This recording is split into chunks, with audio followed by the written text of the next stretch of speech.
It's great joining us.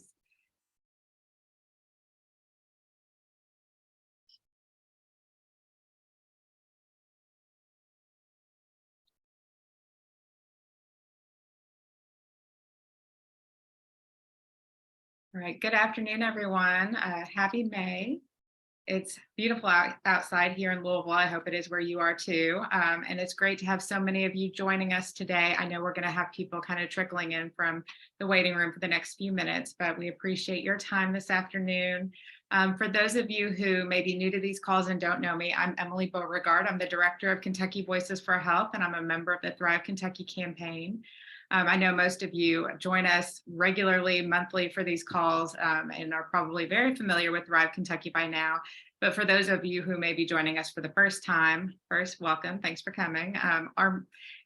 Just to give you a little background, our mission is to meet the basic needs of every Kentuckian through systemic change, because we recognize that many of our fellow Kentuckians face historical and systemic barriers to meeting their basic needs. And so for those reasons, if we can move forward to the next slide, these are the principles that guide our work. This is how we decide what policies we advocate for and what areas we focus on. And you'll be getting all of these slides as a follow-up, and so you'll have time to read through them. But that's a little bit of information about our ThriveKY campaign. Let's go to the next slide. If you're interested in learning more about any of the members of ThriveKY, you can access our websites on this slide. These are live links. And let's move to the next slide. We always want to thank our sponsors for supporting this work. It's so critical to have this kind of support to put these webinars on for free every single month. We do quarterly forums with the Cabinet for Health and Family Services, and today is one of those forums. We have also been doing our roadshow, where we're going in person around the state and meeting with advocates and community professionals of all kinds, and talking about all of these different parts of our safety net and public assistance programs, and our sponsors make that work possible. Their support also helps us to offer CEUs for community health workers and social workers. So if you're interested in that, Kelly is your contact. Her email address is on the page there, and I'm sure she'll put it in the chat. Why don't we go to the next slide? As usual, we have lots of updates for you today on everything from Medicaid renewals, a new child care program, summer PEBT, immunization updates, a proposed Medicaid waiver to serve Kentuckians with serious mental illness, mental health month resources and events, and a lot more.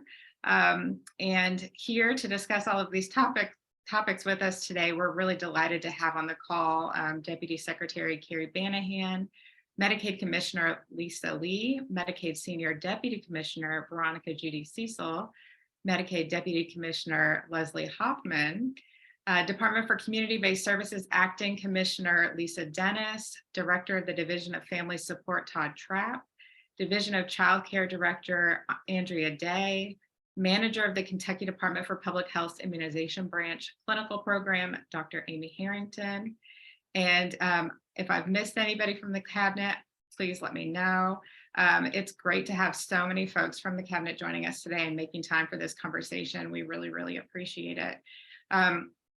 You see the agenda on the screen. This is what we're going to be covering today. As always, our goal with these forums is to create more open dialogue between cabinet leadership, consumers, and advocates. And we really want these webinars to be an opportunity for you to get updates on our safety net programs, share feedback, and ask questions. During each section, be sure to put any questions or comments that you have in the chat, and we can cover those as we go. We find that works better if we're just covering questions and comments as we're going along. And before we begin, just a little bit of housekeeping. We do use the chat primarily for questions and comments, although we can certainly unmute if we need to.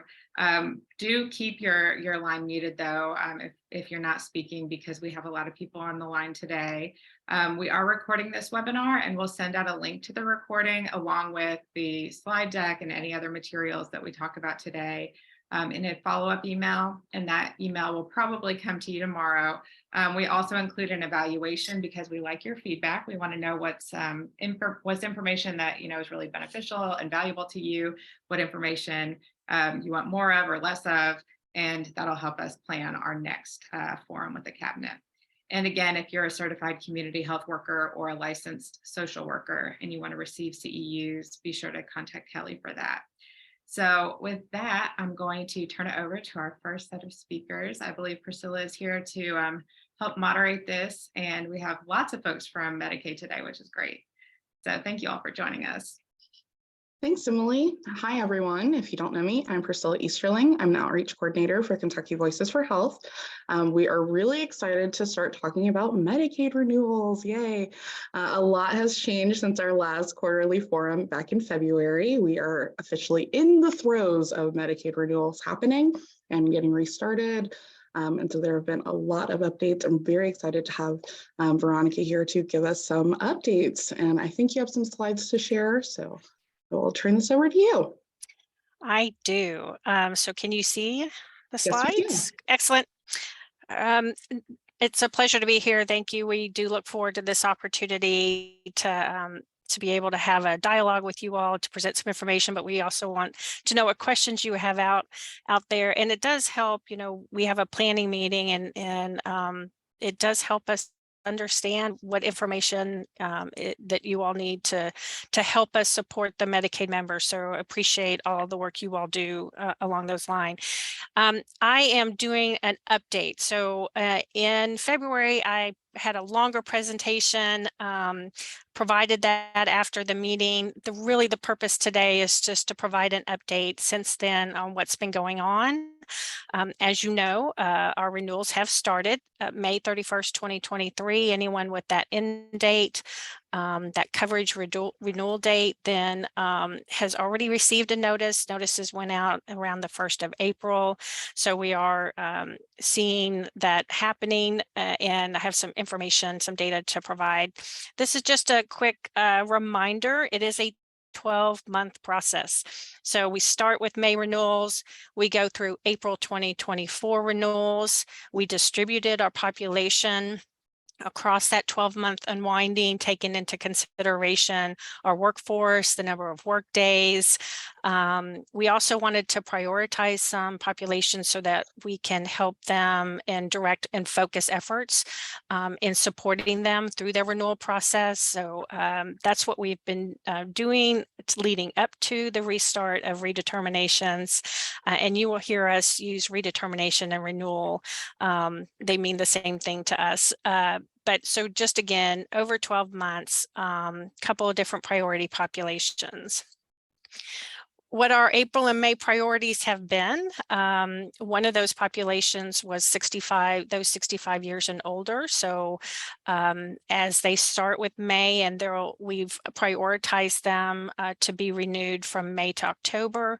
We're doing some things to support them. I'll talk about that in a minute. We're following up on cases that have no response. So lots of our individuals have received that request for information if we were not able to automatically renew them through what we call the passive process. So we go out and try to verify their information automatically, but if we can't for some reason, just there's a little bit of information we need or verification, we send them that request for information to ask them to contact us and let us know so that we can complete the redetermination. And then we sent the renewal packet to those in what we call active renewal. Those are generally the individuals that are in facilities that long-term care that have additional steps that are necessary and additional information we need on assets or resources to make that determination. So they require what we call an active renewal. They have to send back information. So two really populations that have to take action, those with a request for information and those with a renewal packet. So we're focusing on those who have not responded, because we want to make sure they know their renewal date, the date as it approaches, especially if they've not reached out or responded in any way, lots of outreach going to those individuals.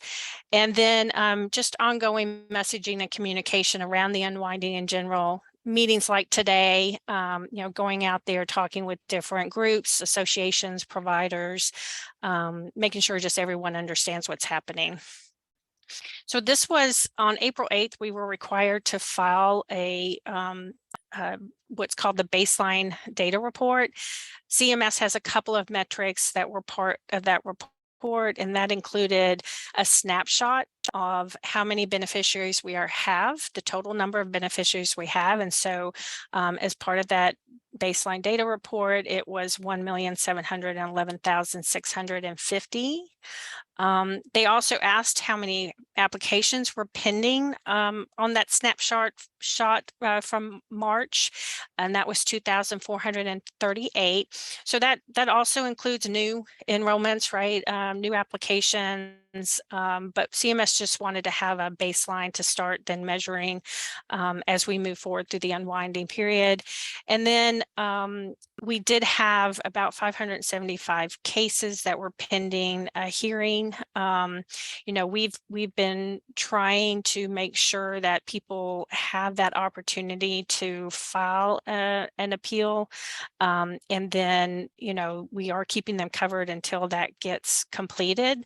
So it's a little bit of a high number. We're digging into those numbers just to make sure that what's going on with those. So we may see those drop, but that's just the baseline. And let me mention, so that's posted on our website, which I'll, if you haven't seen it, I'll give you that address. But we are required to file a report with CMS on the 8th of every month thereafter. And that is the report that CMS is going to utilize just to keep a little bit of oversight on every state to make sure the metrics, how many have been enrolled, how many have been disenrolled, how many have moved over to the exchange, the marketplace for a qualified health plan.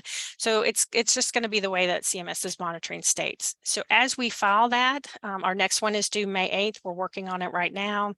As we file that, we'll also post them online. Again, trying to be just fully transparent about what's happening with Kentucky's Medicaid population. So this is a snapshot. We're getting these on a weekly basis. We're still kind of tweaking it. We want to make sure we're getting the information we need to monitor the activities going with the renewals. Again, our primary focus here is to make sure that individuals who are still Medicaid eligible and need to take action, do it before their end date. And then if they're no longer eligible, making sure they understand that there is the qualified health plans on the exchange that they might be able to qualify for, including an advance payment tax credit to make that premium more affordable. So make sure they know that they have other coverage available to them, including maybe employer-sponsored insurance. So these are May renewals. So in May, we had 72,429 cases. We do process our Medicaid renewals at the case level. So it's like a head of household and the household members. We process them together. So we had over 72,000 cases. Of those cases, we had 49,000, little over 49,499 that were passive. And by passive, that's where we go out and again, try to automatically renew them based on the databases in the federal hub and other databases to try to renew them without them having to do a thing. So we had that many passive cases. And then the active cases, again, are those that received that renewal packet. There were 22,930 of them. Of the passive cases, we were able to automatically renew 60% of them. It's a little lower than our normal renewal rate for passive cases. But not totally unexpected because we knew that with the restart of redeterminations for the populations that we did prioritize and the distribution of the caseload across the 12 months, we were expecting a little bit of a lower passive renewal date. We also were very careful that if somebody didn't wasn't able to be passively renewed and automatically renewed, we did take the initiative to send them a request for information, when in the past we may have terminated them because the information getting back does show them ineligible. So we did send out more requests for information than we normally would, just trying to make sure that the population has that opportunity to send in information if they're still eligible, and give them the time to do that. So Sorry, can I ask a quick question? sure. For the, you said that you send out more RFIs than usual. For when you get those RFIs back, is there any additional process like to send out a Medicaid, a full renewal packet if, you know, maybe they qualify under for resource reasons or other things like that? Is that in process or how does that work?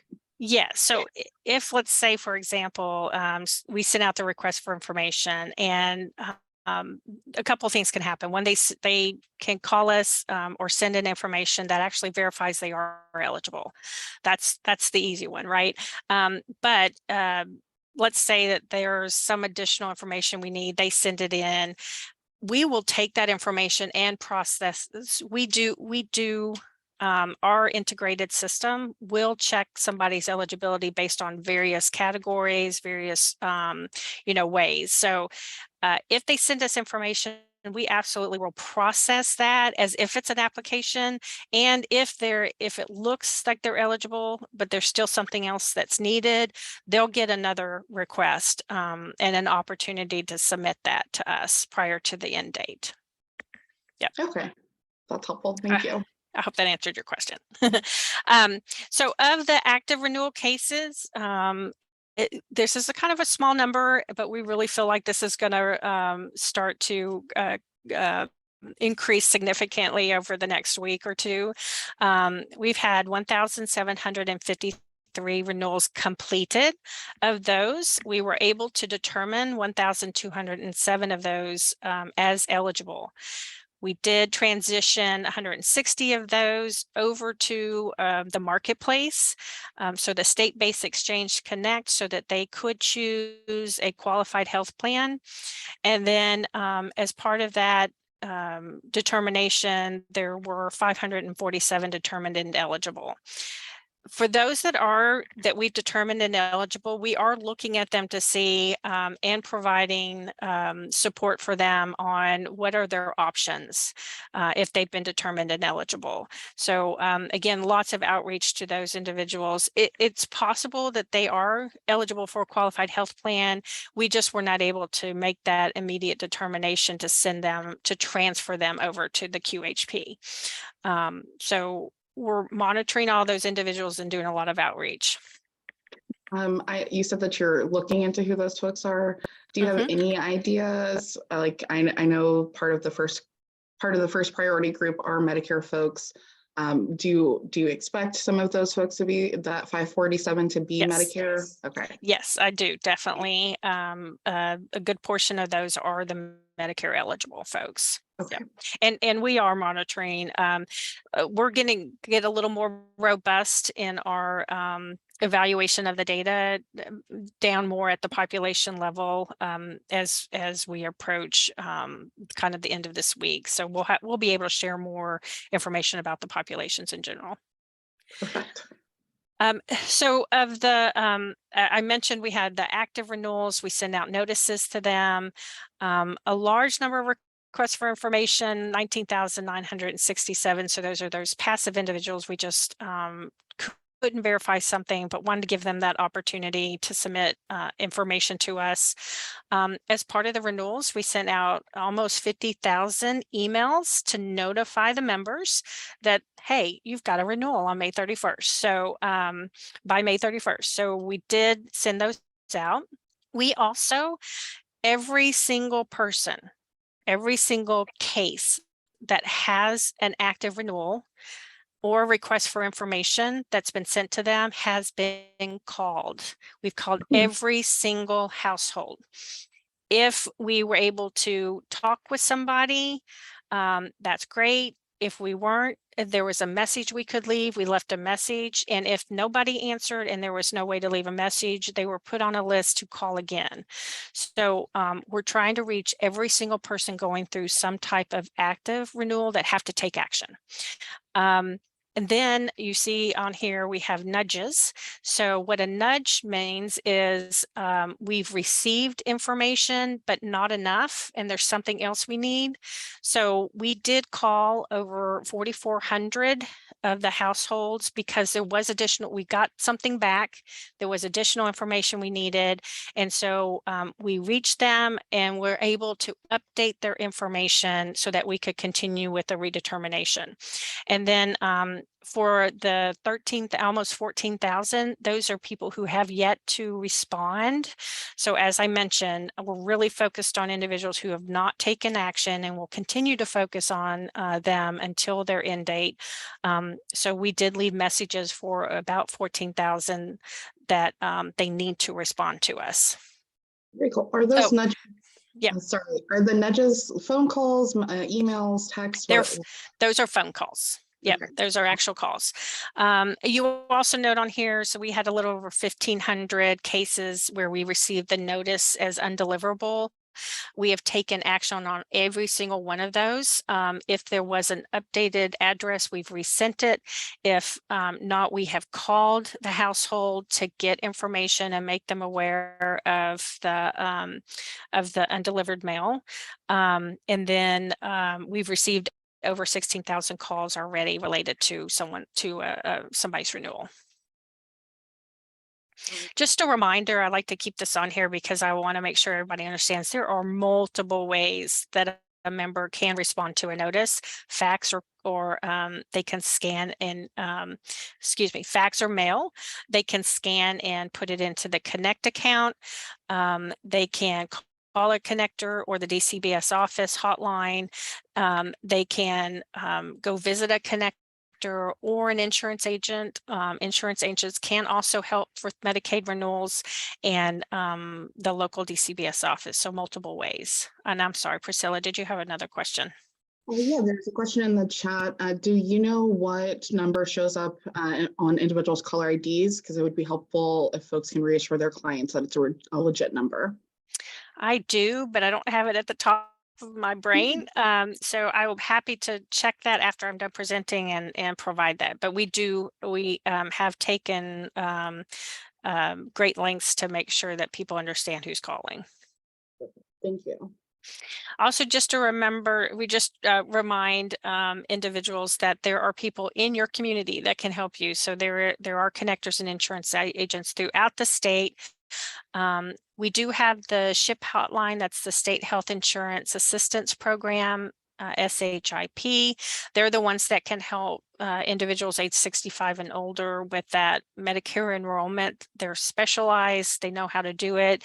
They're great, so they can help individuals do that. And then lots of information on our unwinding page for folks to find information.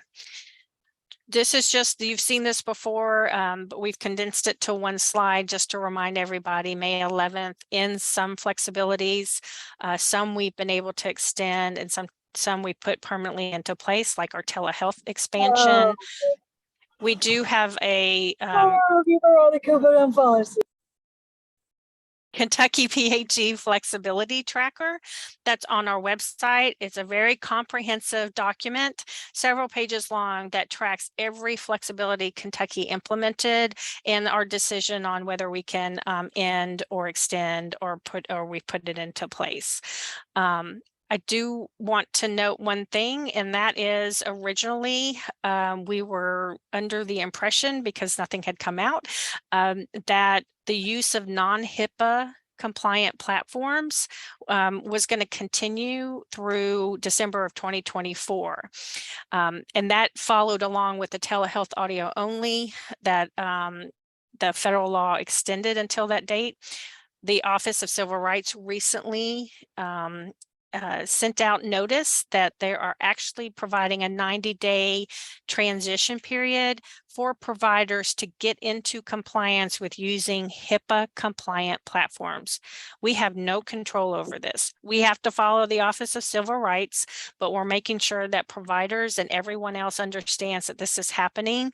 So by August 9th this year, providers that are using platforms like FaceTime, or other platforms that have not gotten into HIPAA compliance, just to ensure that they're checking that. We do know that a lot of those platforms are attempting to get into a way to be compliant. So just wanted to note that. Can that OCR also require that those HIPAA compliant platforms be better? No, I don't think they have control over that, but that's what, like I said, I think there's a lot of pressure on those frequently used platforms, because we know that it's an easier way for people to utilize that service.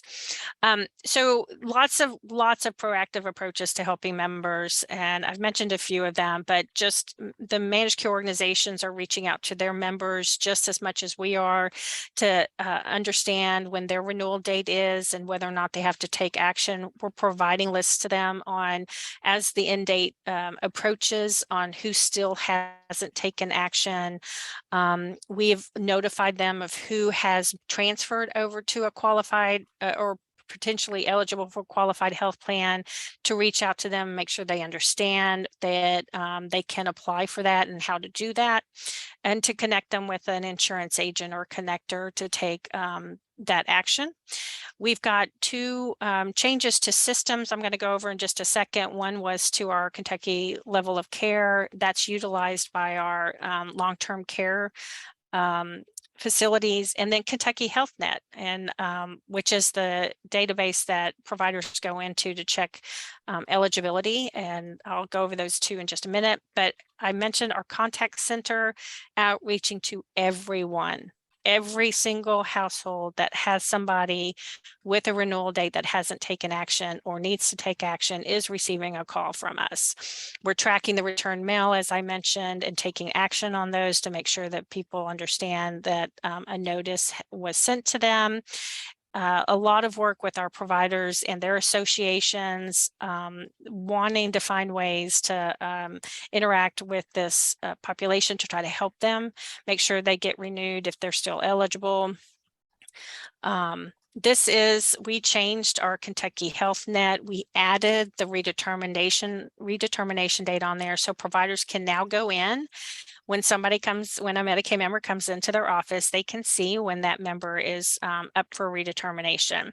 And if it's a date that's fast approaching, making sure that they saw a notice or responded to a notice. We know some people are no longer eligible. We just want to make sure they know that that's happening. So just trying all ways possible to provide support.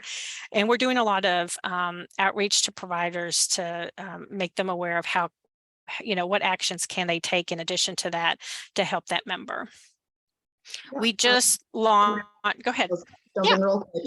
There's a question in the chat. Are there after hour or weekend methods to renew? And is there a way to text individuals, because many folks like to only respond to text messages?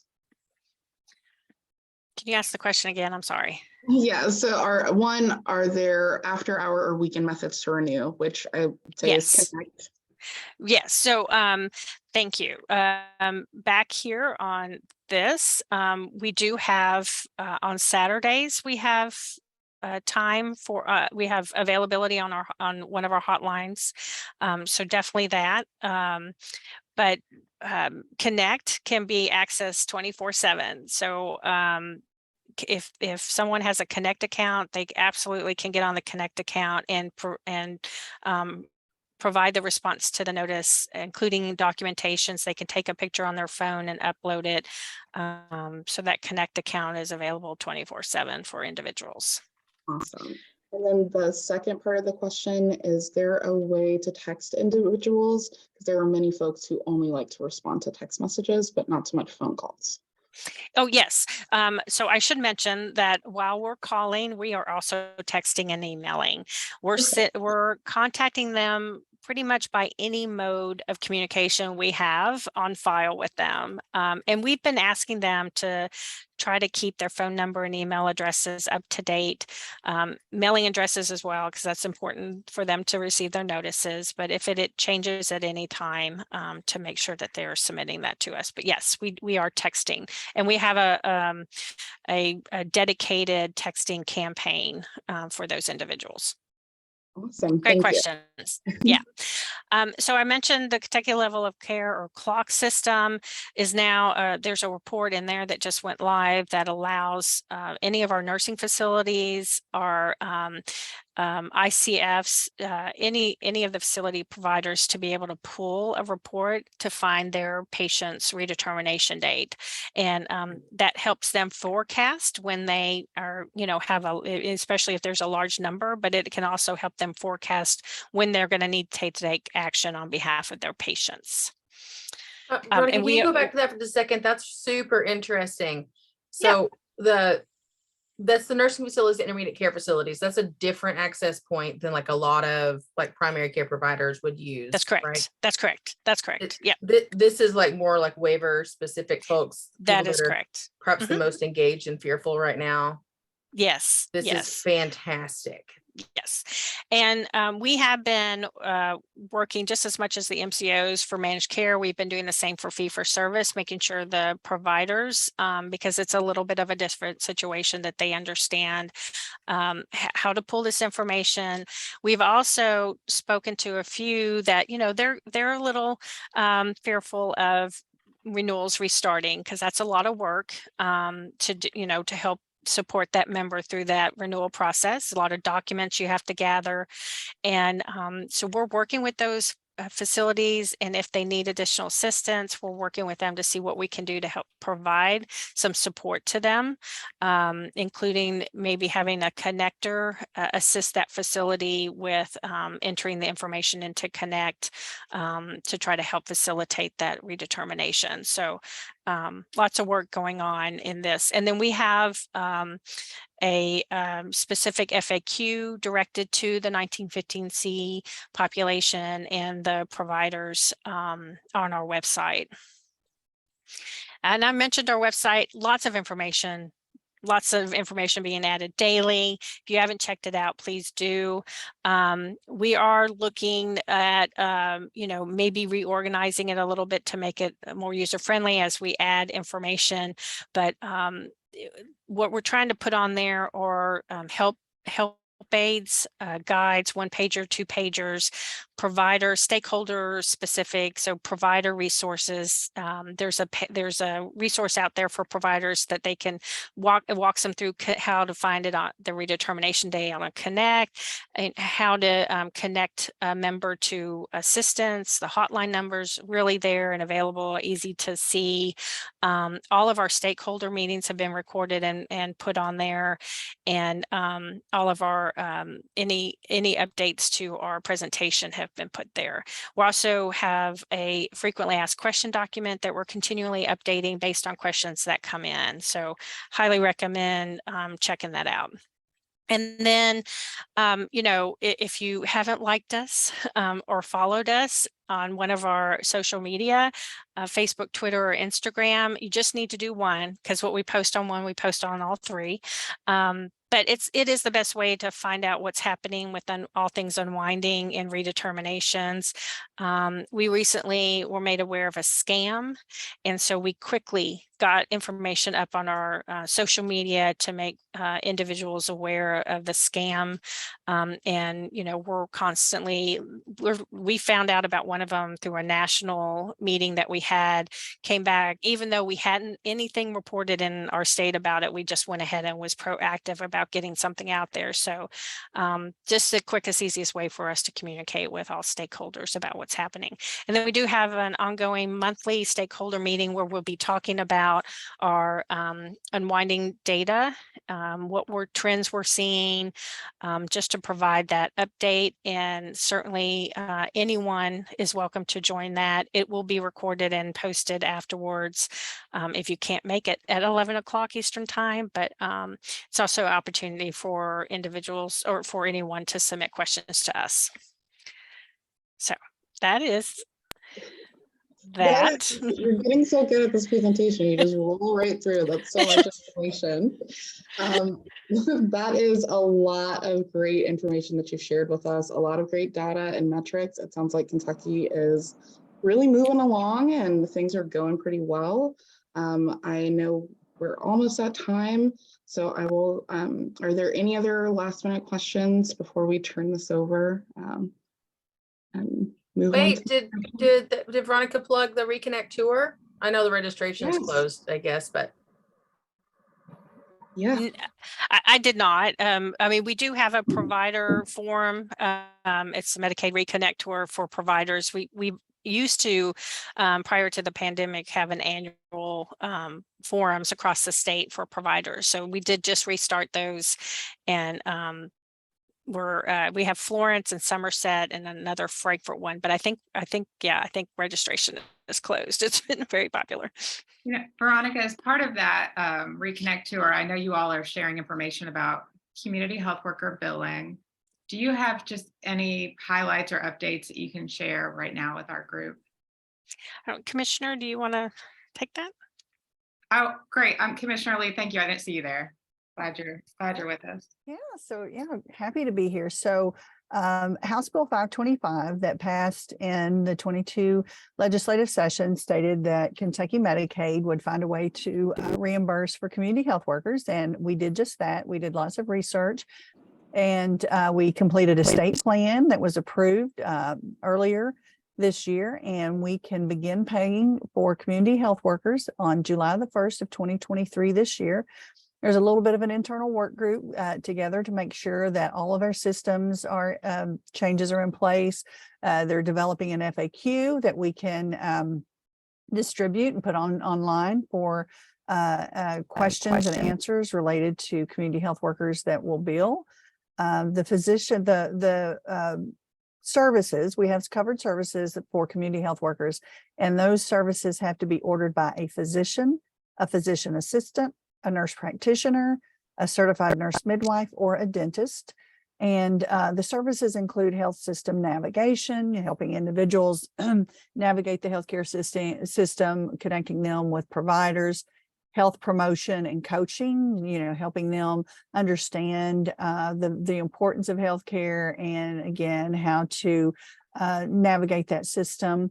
Also health education and training, what it means to take your diabetic medications and adhere to your provider's orders. So those are the covered services. We do have 3 procedure codes that individuals, providers can bill. Those CPT codes are they're the same thing. Each of those services, they can bill for each of those services under the codes. The codes are 98,960, 98,961, and 98,962. Those are CPT codes, or common procedural terminology codes. And the difference in the codes is the number of individuals that the CHW can educate or promote or provide health education and coaching to.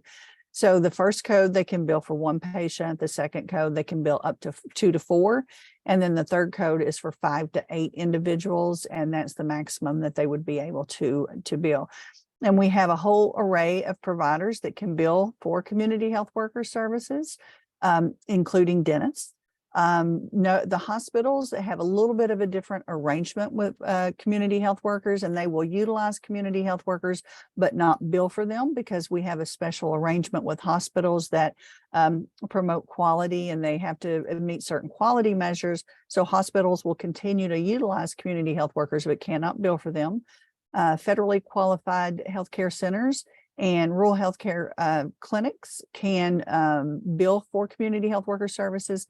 However, they will not receive that RAP payment. And if FQHC or RHC is on this call, they will know what that means. Our managed care organizations have been using community health workers for some time, and they will continue to utilize community health workers in the fashion that they've been using them now, and such as pregnancy and postpartum, focusing on some of those populations or focusing on the SUD population. So the MCOs will continue to employ community health workers, but they will also now begin paying for community health workers for those provider types that can bill. I love so much of that information, especially that hospitals are going to continue using community health workers without adding in another billing structure. Just like repeating that part. Before we move on to our next session, Commissioner, could you update everybody about what's going on with the regs for hearing, vision, and dental, which is a little bit messy. So let's all stick with the timeline. Okay, so how much time do I have? Well, not that much. Okay, all right. So vision, dental, and hearing, as you know, January the 1st of 2023, the Department for Medicaid Services expanded certain services to the adult population that was not otherwise covered. For example, glasses. We did not pay for glasses for adults. We began paying glasses. We did not cover hearing aids, and we began covering hearing aids, and included dentures, root canals, and crowns, and some implants for our adult population. And the reason that we did this, number one, is because it's the right thing to do. Number two, we are trying to focus on prevention. We know, for example, that if an individual cannot hear well, that they can get early onset dementia. The chances of them developing early onset dementia when they get hearing aids reduces 18% within the first year, and each year you go on, it continues to decrease. Glasses, of course, you have to be able to see. And dentures and your oral health, of course, is definitely very important, because we know that poor oral health can lead to diabetes, heart disease, and even preterm deliveries. So we wanted to focus on these services for the prevention, and know that in the future it's going to offset costs. We also know that individuals have to be able to see in order to complete a job application. They have to be able to hear in order to do their job. And again, they have to be able to smile, and particularly if they're in customer service. So we started those services in January 1st of 2023. And to date, we have had 57,495 adult individuals in Medicaid receive glasses. We have also had 6,262 individuals receive crowns, 2,092 sets of dentures. Well, can you say that number again? Which one? Crowns number? 6,262 individuals receive crowns. Those are individuals. 2,092 sets of dentures. But the glasses is the one that's really blowing my mind. 57,495 adult individuals in Medicaid now have glasses. So those, again, these services we think are vitally important. Do you have any guesses as to why that uptick in glasses, which has really surprised me, where that's come from, seeing as all of the MCOs have had some form of a value-added benefit of glasses? They haven't had a value-added benefit for the other services, for crowns, dental care, and hearing aids. Well, it may be something that was not very well advertised. Maybe individuals really didn't know how to go about getting the glasses. Maybe, I'm not sure. No, I'm asking you an impossible to answer question. I know we can't know that. Yeah. I just keep thinking, I keep being confused by it. Well, can you tell us the glasses number one more time? Sorry, I'm so needy. 57,495. So again, I mean, that's from January until now. January until now. Y'all, okay. All right, now I'm going to dip out, and I'm going to say also that there is a ARS, which is the legislative committee, coming up next week, that I'm sure we're going to hear the same stuff from Commissioner Lee at again. Commissioner Lee, you want to invite anybody to come watch you? I would like to invite anyone who would like to support the services to go and speak in favor of the regulations, because, you know, as what happened in January, the department went before the reg review subcommittee, and they found our regs deficient. And typically that's really not a really big deal. But The legislators went a next step and actually developed a bill, wrote a bill, and said that the department could not continue these services and that we could not file regulations that were similar to the old regulations. So we did file new regulations on April the 12th. Those regulations contain some very important information. For example, our dental regulation has an updated fee schedule, which I don't think that everyone is aware that some of the fees, we were asked why we didn't just give an across the board raise to dentists rather than including new services for adults. Well, the reason for that is an across the board raise was a massive amount of money. And then these few services, we anticipate it's only going to be about $29 million. And most of that is going to be coming from the federal government. So what we wanted to do again was be very strategic and focus our efforts on those preventive services. And we started having conversations with dentists after we filed, and oral surgeons and audiologists and ophthalmologists after we filed the regulations. And so we started making some changes, and we did increase some of the fee schedule for our dental population, for our dental providers. We did make some increases. And so by the time we got to the ordinary, we could file that ordinary reg with those changes in it. It was a moot point because they found our regs deficient. So we went back to the drawing board and did some regulations that were significantly different. And now those regulations are up before the Reg Review Committee, as Kara pointed out, on May the 9th at 1 o'clock next Tuesday. And so prior to when we went before Reg Review, we didn't have any support from anybody outside of the department who went to the table to speak in support of our regulation. So the more support we can get, the more likely that we'll be able to continue to provide these very vital, important services to our population. All right, you all, next Tuesday, 1 o'clock. I do want to add on that it's my understanding that the federal government picks up about 90% of that cost, so that that's really dumb to not take advantage of that and provide these services. We put our comment collector from KVH in the chat that we're going to use to compile some extensive comments on behalf. And then I want everybody to hear that this committee meeting next Tuesday is before the end of the public comment period. So I'm hopeful that a lot of people can make it clear to the legislators that they still need to listen to the public, because the public comment period legally goes until May 31st on these regulations. And the last thing I would like to add to that too, in 2014, the state of Kentucky ranked 47th in healthcare rankings, 47th. We know that we expanded Medicaid in 2014 and now skip forward to 2023, and now we're ranked 43rd in the nation in our overall health status. So we know that improvements can be made. Improvements in this healthcare status can be made. We currently rank 49th in oral health care. We cannot continue to pay for the same services and expect movement. We've got to do something else. Our neighbors to the east of us, Virginia, are currently covering 3 cleanings for adults per year. Kentucky's only cleaning 2. Prior, we only cleaned 1. We only had 1. Now we have 2 cleanings for adults. Getting them in early is very important.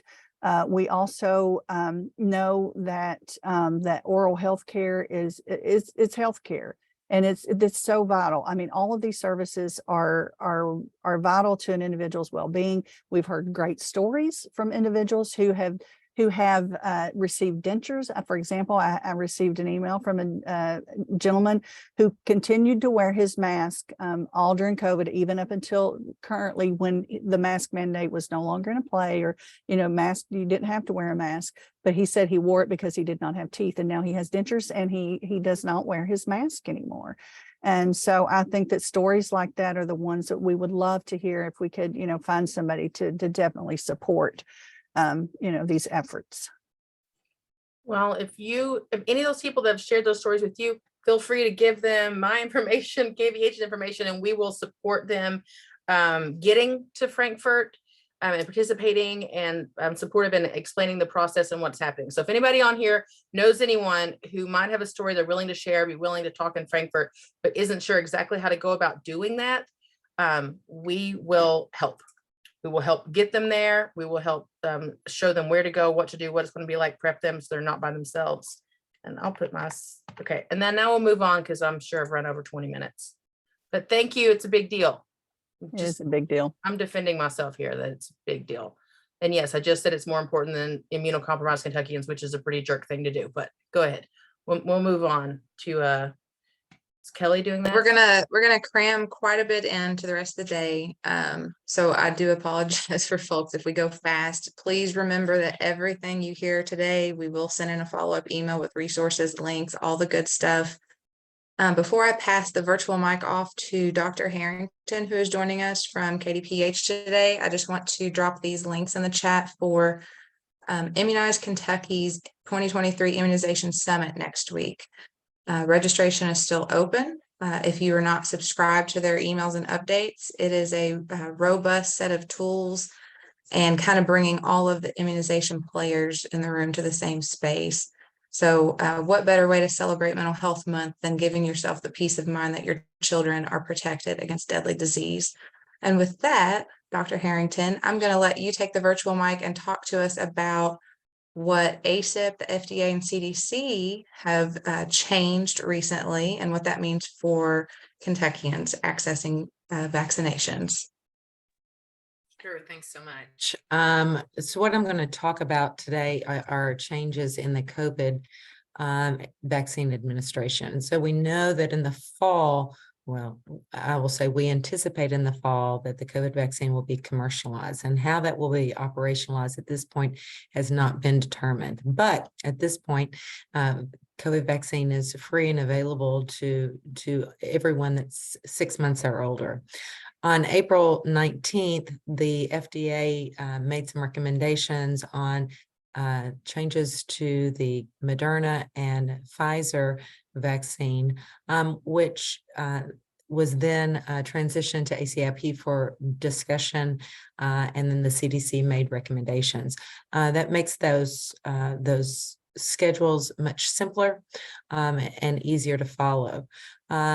Additionally, there was some changes for those individuals that are immunocompromised, and those were just released last night, and I saw them first thing this morning. So what I'm going to do is walk us through this website that I think is the best. May I share my screen? Is that okay, Kelly?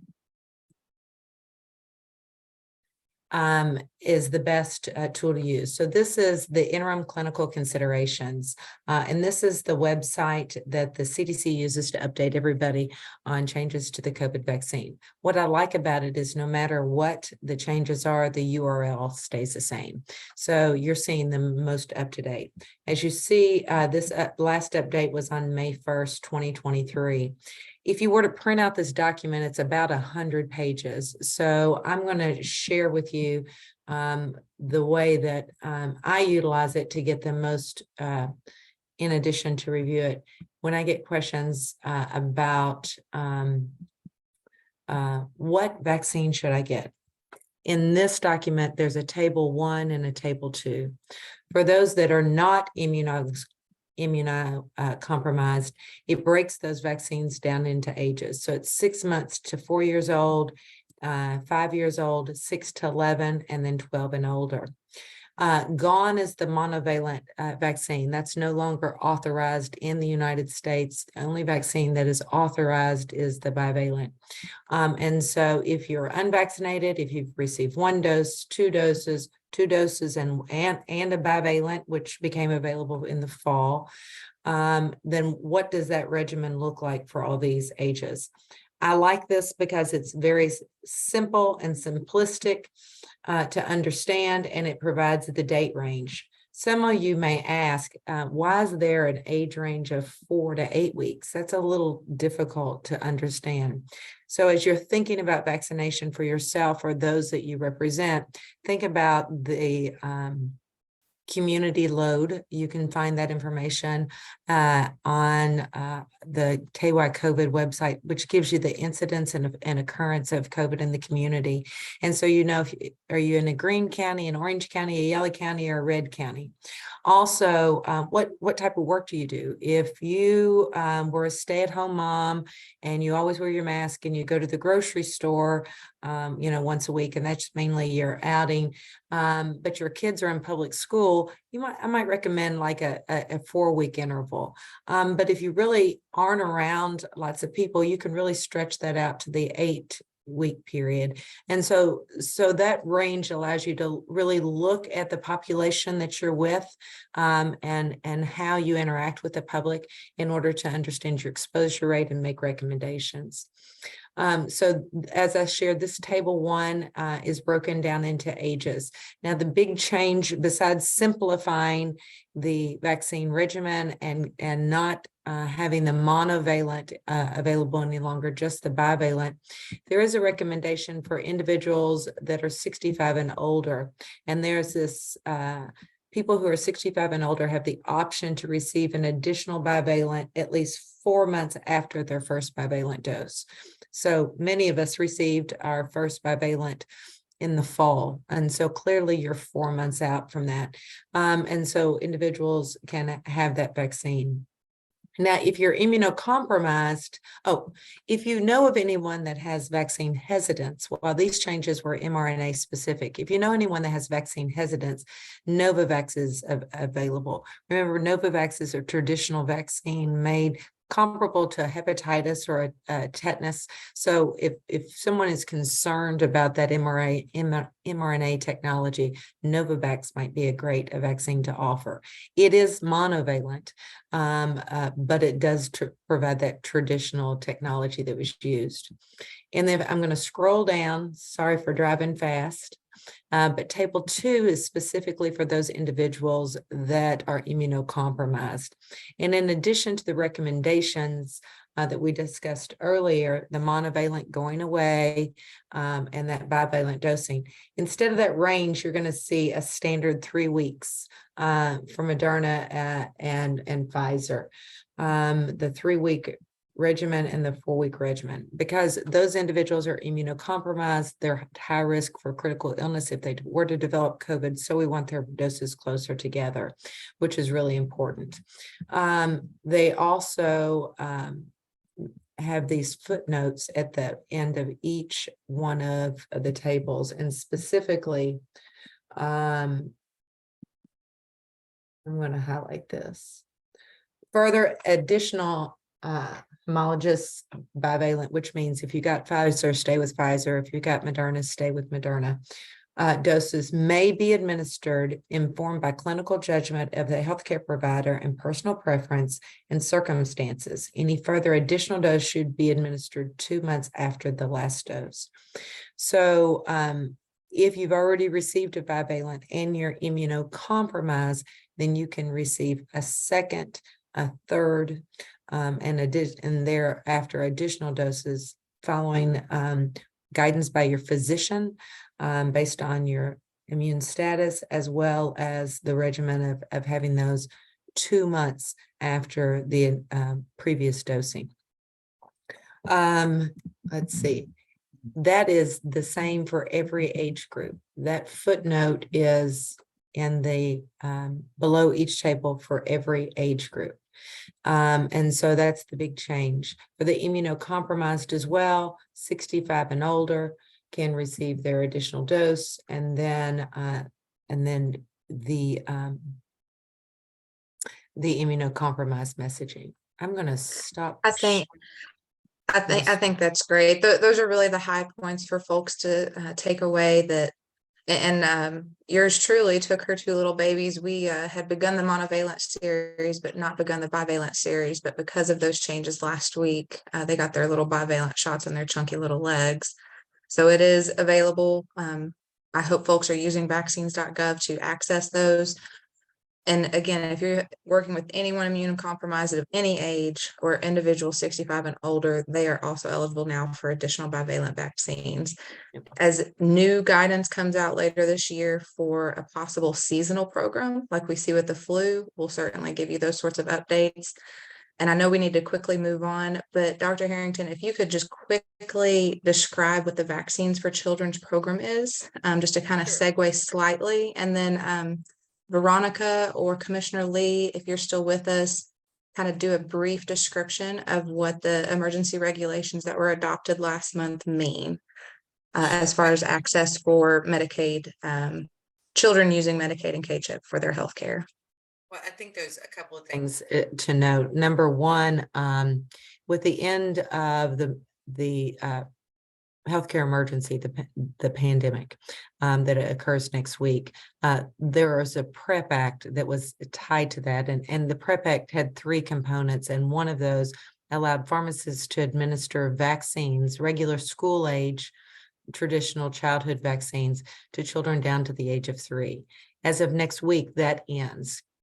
Pharmacists can still provide vaccines, COVID vaccines down to the age of 3, but it then falls back to the regular Kentucky law, pre-pandemic Kentucky law, which is 9 and older.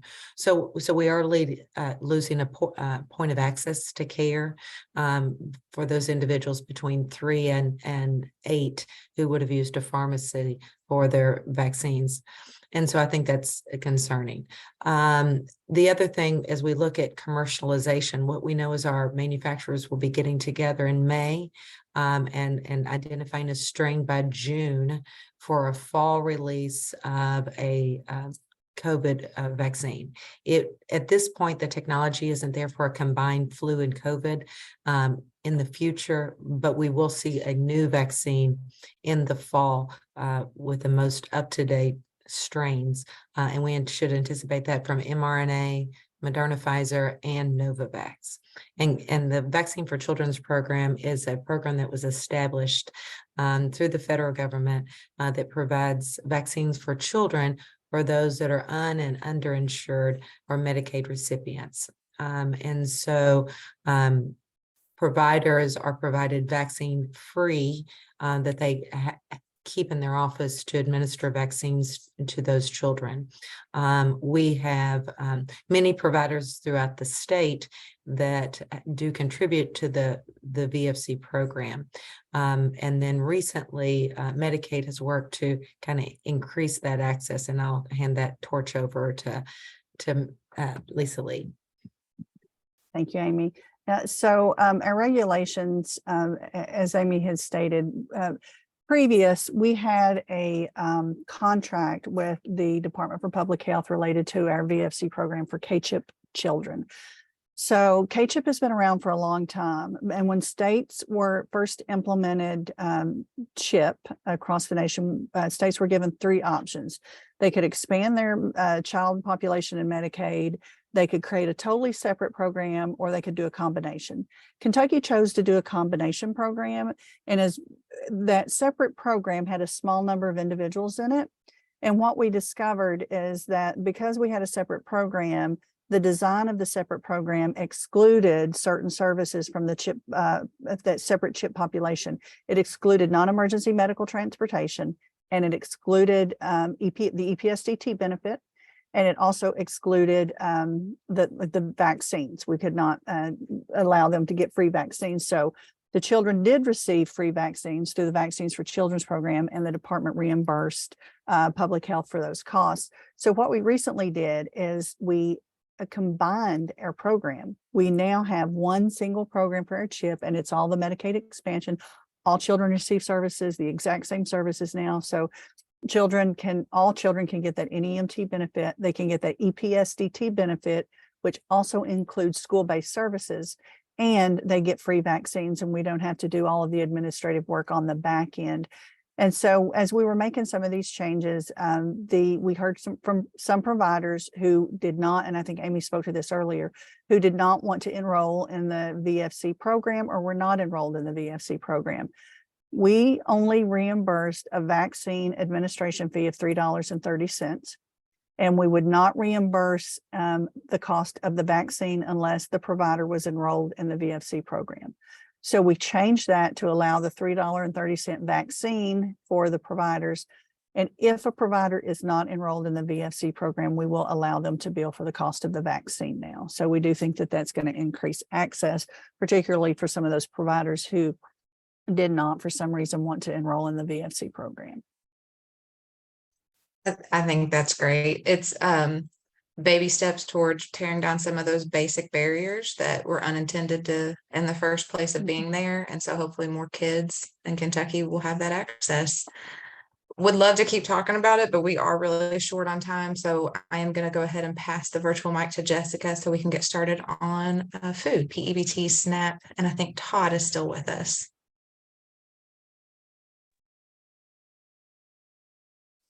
Great, thank you so much.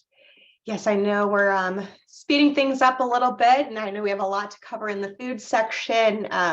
Plenty of updates around the time limit work requirement and some recent plans submitted around PEBT. But I think to kick us off, we wanted to start with a few pieces that have recently been implemented from House Bill 7. So Todd, would you mind starting us off with the standard medical deductions? Sure. Yeah. Make sure I'm off mute. Absolutely. Excuse me. The standard medical deduction. That's something that once implemented, I think we're looking at in October of 2023 implementation, I believe. And once implemented it, households that with an elderly or disabled member with at least $35 and a penny, over $35 of verified allowable out-of-pocket medical expenses they actually pay for, can qualify for the SMD, standard medical deduction. And by verifying that $35 and a penny, they'll qualify for $137 of that's what the standard will be. And the good thing about this is they can verify that one time and be eligible for it ongoing. They won't have to verify it at each recert if that's what they choose. Now, if their actual out-of-pocket is greater than that 137, they can verify that actual amount and get the benefit of that actual amount. But if not, it'll be a good thing for those who are below that amount. Any questions on any of that? Or? I don't see any questions. I know one that will come up in October is what kinds of documentation are people going to need for the SMD? Do you have any information on that now, or is that something we should look forward to closer to October? Well, we'll have to determine what is quote unquote allowable, but then it would just be something to verify that they had actually paid for that. I don't know. I'm not sure I can give an exhaustive list today, but I mean, you know, just a receipt indicating they paid something, showing they paid that bill. Great. Okay, I think the next two pieces we wanted to touch on was the transitional benefit program and then the elderly simplified application project. Yes, let me take that one first. The elderly simplified application project, that is basically it's the same group. It's a household with adults who are 60 or older or disabled, and there's no earned income in the house. So it'll be a lot of the same folks who may qualify for the standard medical deduction will be in this group. The household can have children in that, you know, under 18 in the household, but all the adults have to be either elderly or disabled. And what this program does, it gives those ESAP is what we're calling it, gives those households a 36-month certification period. And during that time, they don't have to process a mid-review, so they won't get at the 12-month period, they won't get that form they have to complete and fill out. What they will get is a reminder just of what changes that they need to report. This program should be really good for staff in the field, as well as for the households who qualify for the reasons I just explained, that extended certification period. And then it looks like about 40% of the SNAP caseload is going to qualify to be in ESAP. And we'll do a mass conversion once we're there. Again, this is going to be, looks like October 1st is the projected implementation date. And so we'll convert those households who meet the eligibility criteria, and then they will be, their certification period will be extended out appropriately depending on what they were certified for initially. So they'll get a full 36 months based on what their initial certification date was. And then the transitional benefit program It's also a SNAP program, but it targets KTAP recipient households whose KTAP is discontinuing based on earned income. Let me scroll my little notes down here. And so what it does, those households, their KTAP's going to discontinue, but for the SNAP case, what we'll do is KTAP benefits count in the benefit calculation for SNAP. So if a household is receiving $100 in KTAP, that counts in the budgeting under SNAP benefits. What the transitional benefit program does, it allows us to remove the KTAP, but freeze that SNAP amount for 5 months. And so this allows the household to get the same amount of SNAP for 5 months as they're transitioning into employment. I mean, that's the idea, to help kind of stabilize the household. It sounds like a good idea. The truth is, I'm not sure this will be that impactful because of the deductions and disregards, the brand new ones, in fact, that we have in the KTAP program. We extended some of those, the time frame of some of those.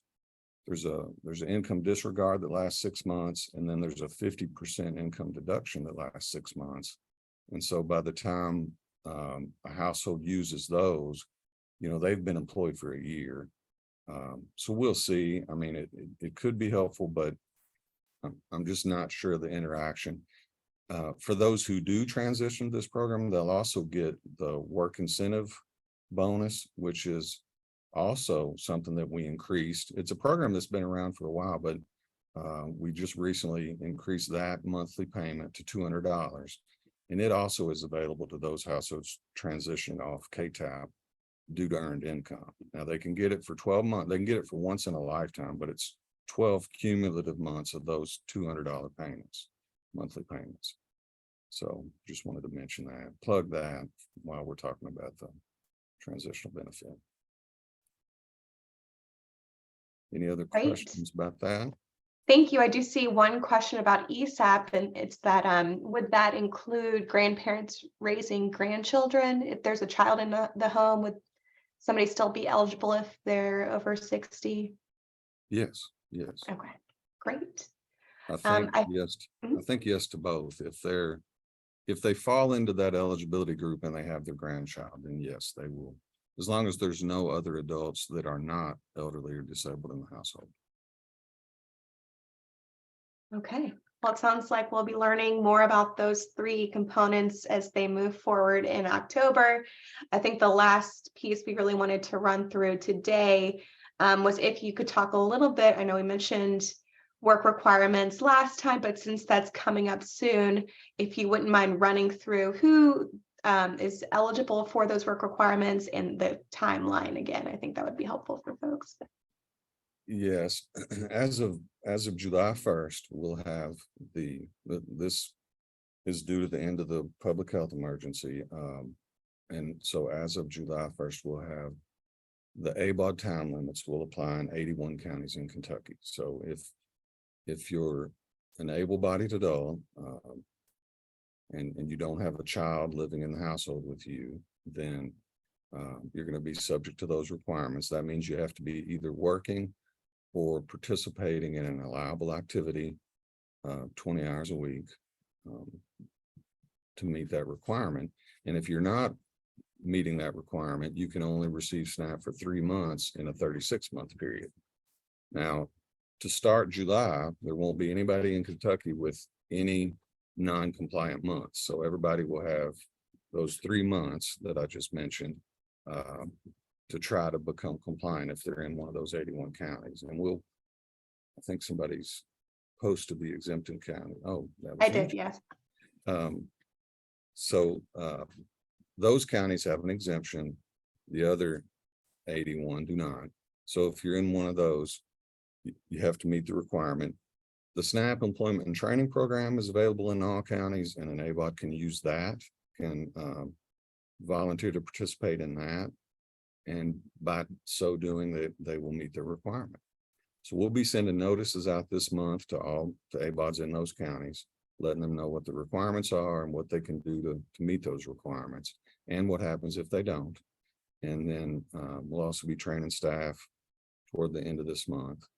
And then we'll there'll be a social media post, and we're going to have a link to additional information, basically just what we're talking about, what the requirements are, what defines somebody as an ABOD, what the requirements are, and how they can meet them. So we'll be sending that out as well. Right, thank you so much. I don't see any other questions about that. But before we move on, Todd, do you have any major updates that you want to share about EBT skimming or EBT for the summer? Well, EBT skimming, we submitted the plan 227. My notes say there's no update, but I've been told since we started this meeting that we received comments today. So Oh, I great. haven't reviewed those, but we'll be looking at those and responding back and hopefully have an approved plan pretty soon. And we do have already waiting some who have experienced skimming that we're going to be able to replace benefits for. So that's pretty exciting. As far as PEBT, the child care plan's approved. The child care age school year plan, I should say, that part of the school year plan's approved. The summer plan, I think, is pending with FNS, pending approval. And the school age children, that portion of the plan, we're still in development of that. We're coming along with it, but it's going to require an application. It's a little bit more problematic than it has been in the past, because since the end of the state of emergency last year, schools haven't been tracking COVID absence. So that added an additional challenge for us with that PEBT plan. So those are the updates on that. There's also going to be ongoing 2024 summer EBT, not pandemic related. We'll work with KDE on that plan next year. And basically all students eligible for the National School Lunch Program will be eligible for that. And we'll get simply we'll get the data from KDE and we'll issue that to EBT cards. So Great, lots of plans in the works. That's great to hear. To clarify the one point on the one that was approved, so that's kids in childcare under 6 that were on SNAP this past school year. And they can expect benefits this summer, correct? June and July, I think. Is that right? The first issuance for PEBT will be for the child care age you just described. And that will probably, none of this is set in stone yet, but probably be mid-June. And then it'll be probably on a monthly basis after that, just because, we can't do them all at once, and we'll spread some of those out. And the last issuance being for the school age children, probably, I would say that toward the end of the summer, August, is I think what we'll be shooting for. Okay, great. Well, with that, I think that brings us as a good transition to childcare. So Dustin, you can take us off on that. Yeah, we've got 2 more sections to wrap up in 8 minutes. So we're going to try and move fast. I've got the director of the Division of Child Care with us today, Andrea Day. I'm really grateful for her presence here. Really just to tee it up briefly, I just wanted to say that Kentucky's child care industry is really the industry that supports all other industries. The child care workforce is incredibly important to making sure that parents of young children can continue to do their jobs. And it's really been an industry in crisis for years now. But a lot of that changed during the COVID downturn, as 4 different federal packages infused roughly $1 billion into the childcare industry, and is continuing to do so. By one estimate, the last package, ARPA alone, preserved about 1,000 childcare providers, equaling about 80,000 spots across the state. And so that's all been really helpful and has provided us with a lot of really good updates and ways to preserve the program and improve it. But a lot of that money is going away shortly. And so I invited Andrea here today to talk to us a little bit about those improvements and what the sort of expiring funding might mean for the state, as well as a new state-based program from House Bill 499 in 2020. So Andrea, with that, I'll hand it over to you. All right. Thank you so much for having me on today to provide this update. As you said, childcare has received more attention since the pandemic than it ever has. It has been in crisis for some time. what we have done here at the Division of Child Care with a lot of those federal packages is try to very best to get those dollars into the hands of our providers to maintain capacity, maintain care, available care for children. You know, with the CURSA funding, we were able to waive copays. We also found some state funds to extend us covering copays for calendar year 2023, which is huge for parents. The sustainability payments that we have sent out to providers, we divided that bucket of money into 9 quarters, and each of those quarters we allocated $49.6 million per quarter to then distribute among the providers who qualified. And we did that on a tiered structure based on their wage rate that they pay all of their staff.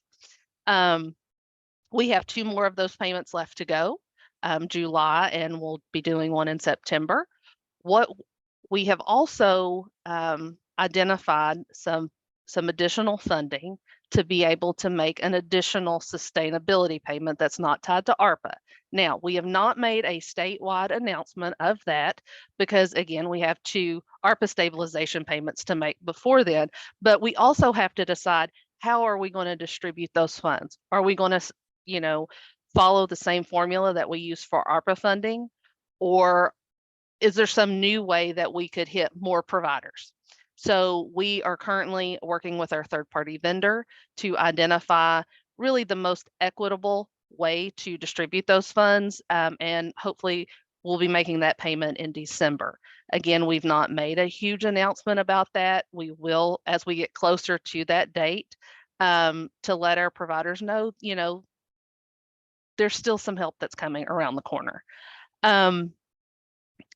In some of my notes, I also noted that you were curious as far as how much of that funding had been distributed so far.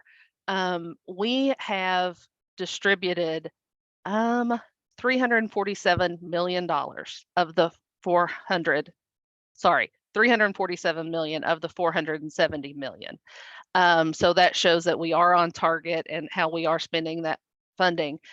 So far, 1,726 providers have benefited from those payments. The average program award runs about $33,000, but you have to also think we have some very large centers, but 70% of our centers care for 100 children or less. So while that's the average, the minimum program award, and those are normally our in-home care, was $376, whereas our maximum program award, probably to, you know, our largest 300 plus provider, has been about $200,000. So it really runs the gamut, but it is based on their capacity and then how they pay their staff.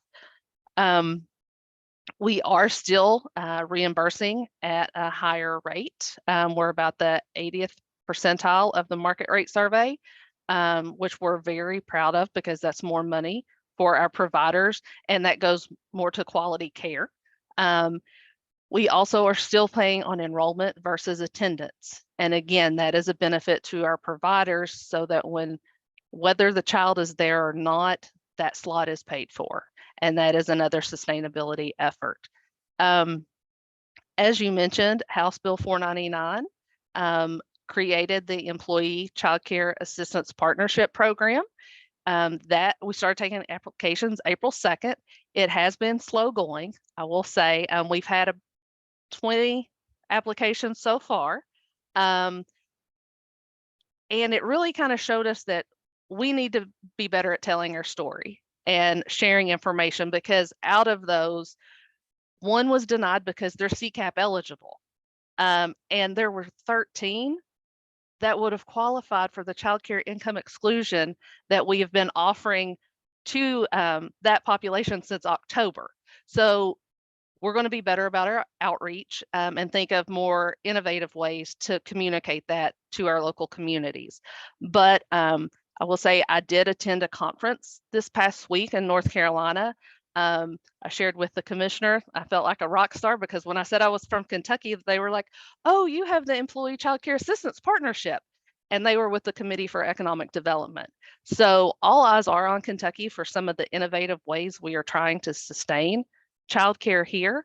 And we do look forward to sharing our successes. Something else that I picked up while I was there, and I'm going to be using this a lot, is we really need to think about how we talk about childcare, because normally what you hear is childcare is so expensive. But one of the speakers was like, materials are expensive, your cars are expensive, your house is expensive. Childcare is an investment. And we really need to flip the script and start talking about what an investment that is. And, you know, even talk about the economist, James Heckman, for every dollar invested into early childhood, there's a $4 to $16 return on that investment.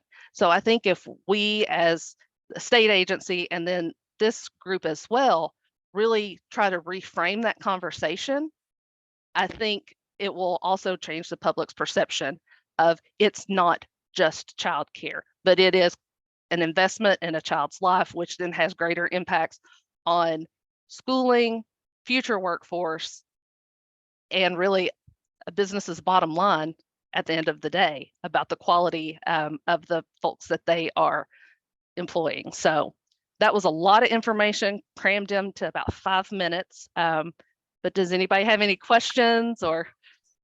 We're going to put you at the front of the agenda one of these days, Andrea, because I've got about 400 follow-up questions that I really want to ask but can't. So folks, we will make sure to answer questions in the chat if you have them, and we can also follow up with Andrea and others at the cabinet if you need. But I'm going to have to pass it off to our last speaker because we are already at time and we have one more segment. Andrea, I'm so grateful for you coming and sharing about all those good things. I think that's Marcy. Yep, that's Marcy Timmerman. Great. I am not on camera. Forgive me, folks. I am on the road. My name is Marcy Timmerman. I'm the Executive Director of Mental Health America of Kentucky. May is Mental Health Month. And if you didn't know that, well, now you do. There is a toolkit available at mhanational.org/May and on our website at www.mhaky.org, telling you to look around and look within. So really focusing on how our environment and the world around us affects our mental health, hopefully in good ways. And then also making sure that you wear green on May 12th. So wear green for mental health on May 12th. May 12th is Wear Green Day. Share it to social media, #MHAKY. And there is a Medicaid waiver. We will not talk about at length at this time. For severe mental illness, it is a 1115 waiver. It is out there. We will share links to that information as well in chat, and we'll send it along with this recording. Thank you all so much. I can pass it to Emily. Thanks, Marcy. I do think that we still have Leslie Hoffman, Deputy Commissioner Leslie Hoffman on from Medicaid to talk just for a couple of minutes about this very important SMI waiver. And I'm so sorry that we're going over, but thank you all for sticking with us. This is really important, and a lot of progress has been made in getting the services that are needed for this population. So I'll just give you a little bit of background. Sorry that I was late too. I've been multitasking all day. So with the SMI waiver, currently right now we have an 1115 that's out there for public comment till May the 5th. We are hoping to get the questions answered, posted back out, and get this to CMS by May the 31st. I can't even tell you how excited I am. Emily, as you know, I ran up to you at the MCO forum the other day telling you all these great things that were going on. We're finally seeing some movement, so very exciting. Just remember, though, what you're seeing in that public comment, because I get lots of questions, right? That 1115 waiver are the things that had to go into an 1115 to get approved. We are also currently writing an 1915I that will be in partnership or conjunction. So they'll work together, right? So that we can try to fill in all those gaps. There's certain things that I can only get in a 1915I, and there's certain things that I can only get under the authority of an 1115. So currently right now, the 1115, you'll see things like recuperative care, which is post or acute care for those that are homeless and need a place to stay that is safe and clean, maybe for pre or post-op surgery kind of things. And we don't want them in a shelter or out on the streets trying to combat, getting healthy.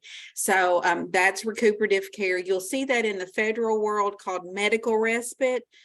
In Senate Joint Resolution 72, you'll see medical respite also mentioned. So that's how we're meeting that requirement. You'll also see an expansion for IMD stays. This is something very proudly we want to do as parity. We already do this on the SUD side. So we will expand inpatient stays past 15 days. We do have to maintain a 30-day average for Kentucky to maintain compliance with CMS. So if we can get those things approved, that means a lot of good things. It's like a domino effect. Even the IMD piece can actually, I don't want to go too far off track, Emily, but that even means that we can do some things with our older Money Follows the Person program and help assist people with mental illness to transition out into the community once we get the availability to go into those types of settings. We've not been allowed in the past to go into IMD settings. So that's really good. On the drafting of the 1915I, we're hoping to have that out for public comment late summer and then off to CMS. Same process as 1115. You'll be involved. We'll have town hall meetings. We did 3 town halls for those that you were involved for the SMI, and we'll do the same thing for the 1915I. Because it is considered a SPA plan amendment, or state plan amendment on the home and community based side, that is actually being housed where our 1915Cs are, but please do not confuse this with the 1915C. It is an I, and in my head, I think all inclusive. On the homeless side, I can even add in some things related to homelessness with SUD population, even in that I. So it doesn't have to just be all just one specific population. And we're hoping to assist with people who are transitioning out from even IMDs or nursing facilities, all the way up to those that just need a little bit of support, maybe housing supportive services in the location. Remember, we're not allowed to pay for room and board with CMS, so we're trying to be creative and figure out ways that they will approve supportive services in a location. So that's a lot, isn't it? I'm sorry. That was so much. I'm very excited though. Truly 2 very wait. complicated waivers in a nutshell, to be honest. Yeah. Thank you. We're very You excited. were really able to make the most of the time that we had. That's right. We have another quarterly forum coming up in August, and I think the timing would work really well to have you join us again to talk more about that 1915I and where, just kind of the status of all of these services for people with severe mental illness. So thank you so much for joining us again. Thank you for having me. To everyone else who's joined us as a participant today, we appreciate your time and giving us a few extra minutes. We will be following up, like I said, so everything that you've heard today, you'll get those links and you'll get reminders. And of course, you can always connect with us if you have additional questions. So thank you to our speakers. Thank you to our participants, and we will be in touch. We'll see you next month. Thanks so much.